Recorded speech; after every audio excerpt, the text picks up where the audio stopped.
বনি ইসরায়েলের 3 লোক সফরে বেরিয়েছে, মরুভূমির সফর, মাঝখানে তুফান, কই যাবে, কই বাঁচবে, দৌড়াদৌড়ি শুরু।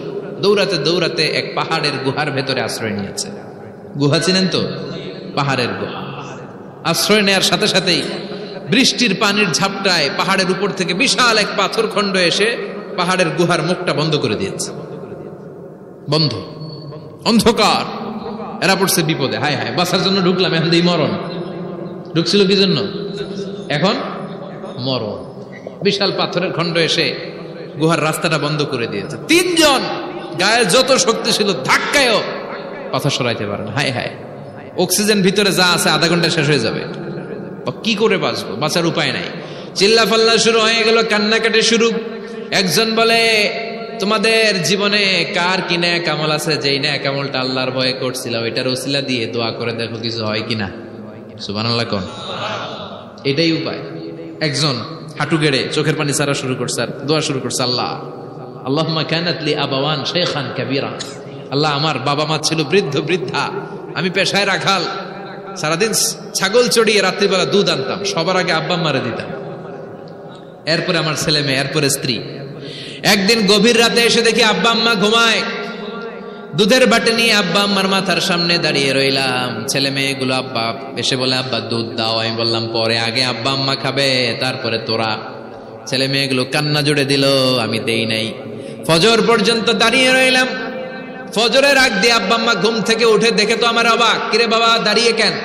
বললাম প্রতিদিন দুধ খেয়ে ঘুমাও, আজকে আগে আগে ঘুমিয়েছ, দুধ খাও নাই, তোমাদেরকে আগে দিব বলে দাঁড়িয়ে রইলাম। আল্লাহর ডেকে বলে, আল্লাহ ওই দিন সারা রাত দুধের বাটি নিয়ে মা বাবার শিওরে আমি দাঁড়িয়েছিলাম।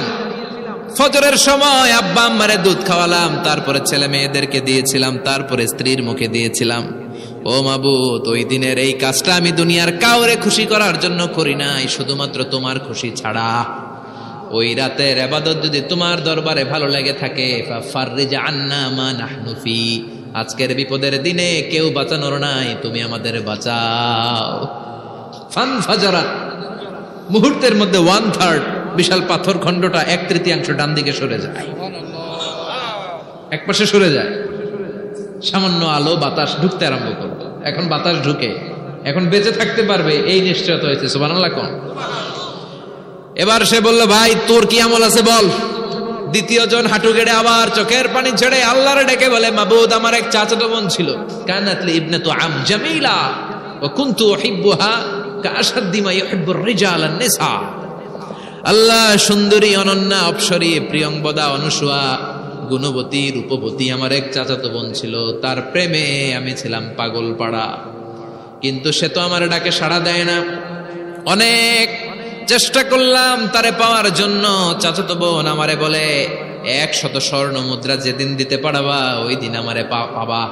এবার আমি স্বর্ণ মুদ্রা কালেকশনের কাজে লেগে গেলাম। বছরের পর বছর চেষ্টা করে 100 স্বর্ণ মুদ্রা যেদিন পেলাম ওই দিন চাচাতো বোনের কাছে গেলাম, যে তার হাতে স্বর্ণ মুদ্রা দিলাম, বললাম চলো এবার আমরা অপকর্ম করি। স্বর্ণ মুদ্রা পেয়ে সেও খুশি, আমিও খুশি। সে পাইছে স্বর্ণ, আমি পাইছি তারে।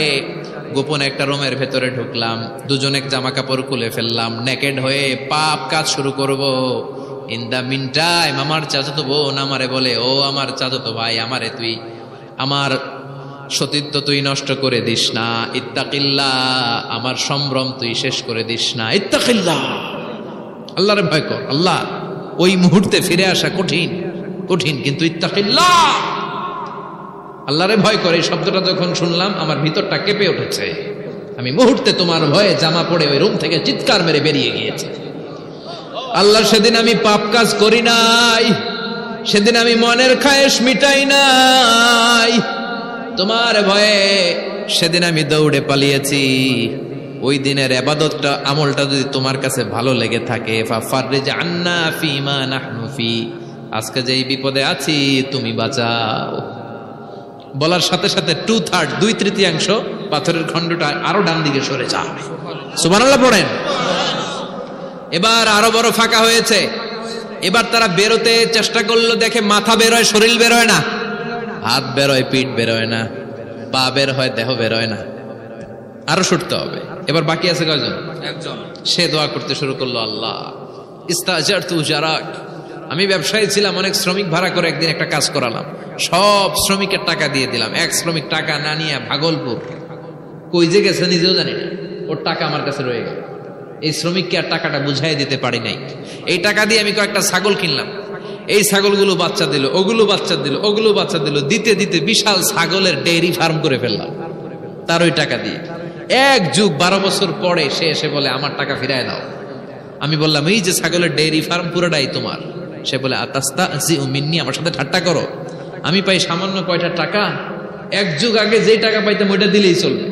আমি বললাম ও শ্রমিক, তোমার টাকা দিয়ে আমি ছাগল কিনে ব্যবসা করেছি, ছাগল বাচ্চা দিয়েছে, বাড়তে বাড়তে বাড়তে বাড়তে আজকের বিশাল এই ডেইরি ফার্ম। এই ডেইরি ফার্মের মালিক আমি নই, তুমি নিয়ে যাও। বলার সাথে সাথে শ্রমিক আনন্দে নাচতে নাচতে ডেইরি ফার্ম নিয়ে যায়। ও আল্লাহ, ওই দিন যদি সে যতটুকু টাকা পাওনা ছিল অতটুকু দিলেই সে খুশি হয়ে যেত। শুধু তোমার খুশির জন্য পুরো ডেইরি ফার্ম আমি তারে দিয়ে দিয়েছিলাম। আল্লাহু আকবার। আল্লাহ, আজকের এই বিপদের দিনে আমার সেদিনের আমলটা যদি তোমার কাছে ভালো লাগে তুমি বাঁচাও। বলতে দেরি, মুহূর্তের মধ্যে বিশাল প্রকাণ্ড পাথর খণ্ডটা অন্যদিকে দৌড়ে চলে যায়। পাহাড়ের গুহা ওপেন, পাথর খণ্ড নাই। আল্লাহর শুকরিয়া আর তাকবীর দিতে দিতে 3 জন বের হয়ে যায়। সুবহানাল্লাহ পড়েন। সহিহ বুখারীর বর্ণনা, সহিহ হাদিস। নিজের এমন কোন নেক আমল যদি থাকে যে আমলটা শুধু আল্লাহর জন্য করেছিলাম, ওই নেক আমলের ওসিলা দিয়ে দোয়া করলে দোয়া কবুল করবে কে? করতে রাজি আছেন তো? এরকম অনেক শুনবেন, ক্যান্সারে আক্রান্ত, দুরারোগ্য ব্যাধি, বাংলাদেশের চিকিৎসা শেষ, ইন্ডিয়া গেছে, কয় বাঁচবো 3 মাস। কয় মাস? এরপরে 7 বছর বাইসা ছিল। কেমনে বাঁচলো? কেমনে? দোয়া। দোয়ার পাওয়ার আছে না নাই? তবে দোয়াটা দোয়ার মতো হতে হবে। সিনসিয়ার দোয়া ইজ লাইক এ মিসাইল।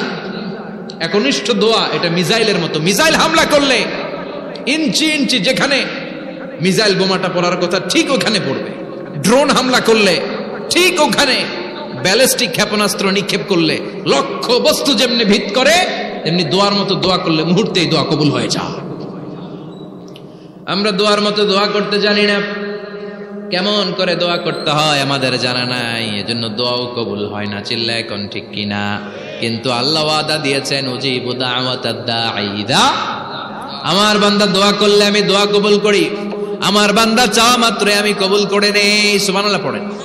যত দোয়া আপনি করেছেন সব কবুল, সব, অল অফ ইউর দোয়াজ আর অ্যাকসেপ্টেড, সব কবুল হয়েছে আল্লাহর কসম। অনেকে বলবে হুজুর এটা আবার কি কইলেন, এতক্ষণ তো ভালোই কইতেছিলেন, সব দোয়া আবার কবুল হয় কেমনে? আমি তো জীবনে কত কিছু চাইলাম, কত কিছুই তো পাই নাই। আছে না এরকম? অনেকে অনেক পেরেশান, আফসোস করে হুজুর চাইলাম আল্লাহ দিল না। 4টা মাইয়া, এবার কাবা ধইরা চাই আইছি পোলার কথা, এটাও হয়েছে মাইয়া। আছে না নাই? 5টা ছেলে হয়েছে, মেয়ের জন্য বুকটা হাহাকার। হজে যে আরাফাতের ময়দানে চেয়ে আসলাম, এইবারও হয়েছে আর একটা পোলা। আছে না নাই? কত কিছু চাইলাম, পাইলাম না, হুজুর দিল না আল্লাহ। বলে না আপনার সব দোয়া কবুল, তবে কবুল হওয়ার 3টা সিস্টেম আছে। কয়টা? 3টা। চান্দুল্লাহর ভাইয়েরা মনে থাকবে? কয়টা? 3টা। আপনি যত দোয়া করছেন সব কবুল, কারণ আল্লাহর কাছে কিছু চাইলে আল্লাহ ফিরাইয়া দিতে জানে না। আল্লাহ জানেই না কেমনে ফিরাই দিতে হয়। সুবহানাল্লাহ কোন? চাওয়া মাত্রই আল্লাহ বলে অ্যাকসেপ্টেড, যা কবুল, দিব দিব না এটা বলতে জানে না, চাওয়া মাত্রই বলে দিব। 3 সিস্টেম। নাম্বার 1, আপনি আল্লাহর কাছে দোয়া করলেন, চাইলেন, আল্লাহ বলে দিব, বলেই তিনি দিয়ে দেন আর আপনি খুশি হয়ে যান, পেয়ে গেলেন। নাম্বার 2, আপনি আল্লাহর কাছে দোয়া করলেন, চাইলেন, তখনও আল্লাহ বলে দিব, তবে এখন না, সবুর, একটু পরে দিব। কখন দিলে আমার জন্য ভালো, আমার চেয়েও ভালো জানে কে? আল্লাহ, পরে দিবে। নাম্বার 3, চাইলেন, দোয়া করলেন, আল্লাহ তখনও বলে দেব, তবে এখনো না, পরেও না, কিয়ামতের দিন যেদিন বিপদে পড়বে ওই দিন দেব। যেদিন তোর বাবা তোরে চিনবে না, তোর মা তোরে চিনবে না, বন্ধু বন্ধুরে চিনবে না, পীর সাহেব মুরিদরে চিনবে না, মুরিদ পীর সাহেবরে চিনবে না, ইমাম সাহেব মুসল্লিরে চিনবে না, মুসল্লি ইমাম সাহেবরে চিনবে না, কেউ কাউরে চিনবে না। ওই কঠিন দিনে তোরে আমি বাঁচাইয়া দেব। তাইলে দোয়া যা করছেন ছোটবেলা থেকে আজকে পর্যন্ত লস হয়েছে না লাভ? লস না লাভ? প্রতিদিন শতবার তাওবা ইস্তেগফার করতে রাজি আছেন? আল্লাহর জিকির করতে রাজি আছেন তো? আর বেশি বেশি দোয়া করতে রাজি আছেন? সবাই সবার জন্য দোয়া করবো, রাজি আছেন তো? আল্লাহ আমাদের সবাইকে কথাগুলো বুঝার ও আমল করার তৌফিক দান করুক। আমরা পড়ি আমিন।